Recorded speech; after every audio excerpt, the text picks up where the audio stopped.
नमस्कार, मैं प्राची श्रीवास्तव। आप देख रहे हैं एनबीसी 24 न्यूज। तो चलिए बढ़ते हैं आज की खास खबर की ओर।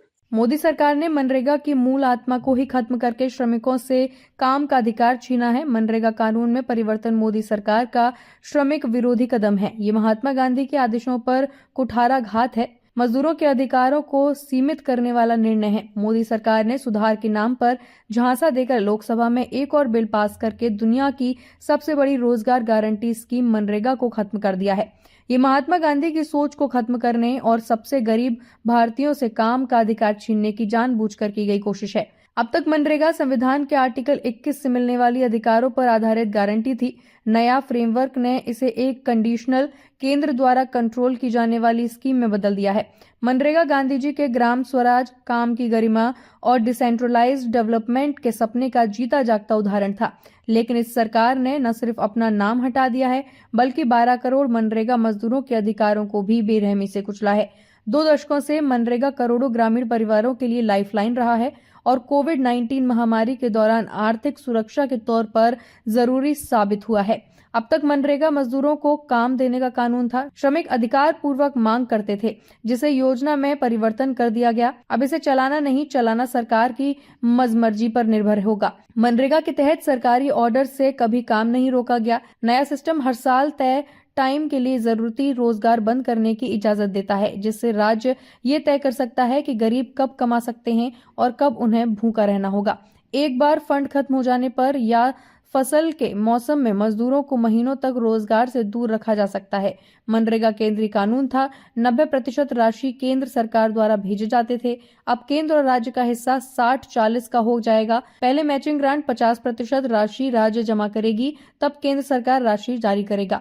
राज्यों की वित्तीय स्थिति सर्ववित्तीय है। इस बिल से आने वाले समय में मनरेगा स्कीम खत्म हो जाएगी।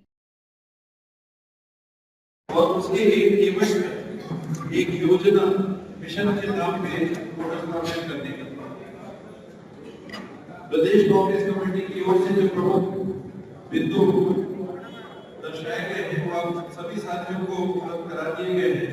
तो मैं उनको दोहराऊंगा नहीं, आप बिंदुओं को देख ही सकते हैं। मुख्य बातों पे ध्यान केंद्रित करने का प्रयास करूंगा।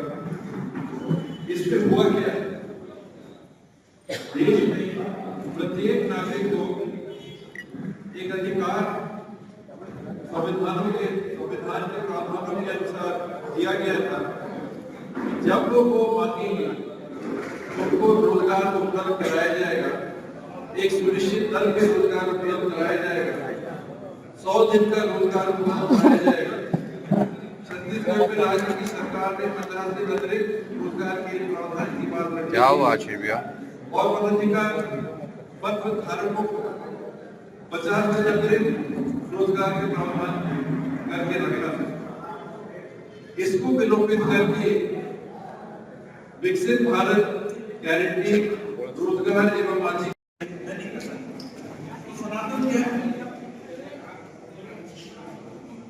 शादियों के संदर्भ में, अन्य बातों के संदर्भ में ये बहुत अप्रिय हो जाएगा, मैं बोलना नहीं चाहता।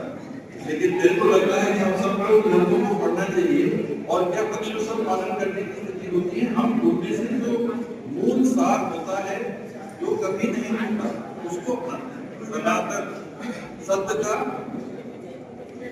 अनंत, जो कभी सत्य खत्म ना हो, उन ग्रंथों में जितनी ऐसी सार हैं उनको हम लेकिन बीजेपी से यही आरोप है कि जो सनातन का अपमान कर रहा है, ऐसे बीजेपी का आरोप है, इसी कारण जनता नकार रही है।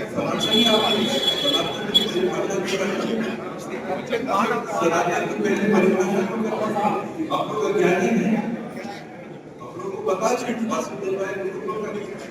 सनातन है कि नहीं, ये पूरी दुनिया एक परिवार है, ये सनातन है कि नहीं। महात्मा गांधी योजना का नाम नहीं, महात्मा गांधी योजना केवल नहीं, जो गारंटी है, जब काम मांगा जाएगा, जितना काम मांगा जाएगा उस सीमा तक 100 बताएंगे। मनरेगा के नाम से संग्राम चालू कर रही है कांग्रेस, कैसी रणनीति रहेगी, क्या है इसमें? आज अखिल भारतीय कांग्रेस कमेटी के निर्देशन में पूरे देश में प्रेस कॉन्फ्रेंस रखी गई। हर ज़िले में प्रेस कॉन्फ्रेंस रखी गई है देश के। इसके बाद में कल फास्ट है, 5 बजे तक सभी साथी बैठेंगे, सत्याग्रह में शामिल होंगे और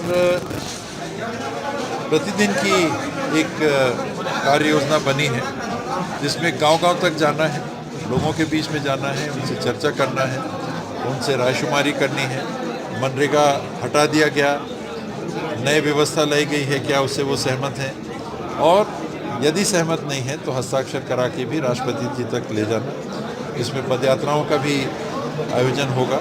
वो हर तरीके से लोगों के बीच में जाके उन तक ये संदेश पहुंचाना, उनकी राय लेना और उनकी राय को फिर राष्ट्रपति जी तक पहुंचाना। एक छोटा सा सवाल, कांग्रेस शासनकाल में मनरेगा के नाम से योजना चली, अभी भाजपा शासनकाल में इसको जी राम जी कर दिया गया है, तो क्या जिनके लिए ये आंदोलन हो रहा है वो लोग साथ में हैं आपके? आप पता करिए, काम अगर एक गारंटी के रूप में था कि आप मांगोगे तो आपको काम मिलेगा, उस कानून को हटा दिया गया।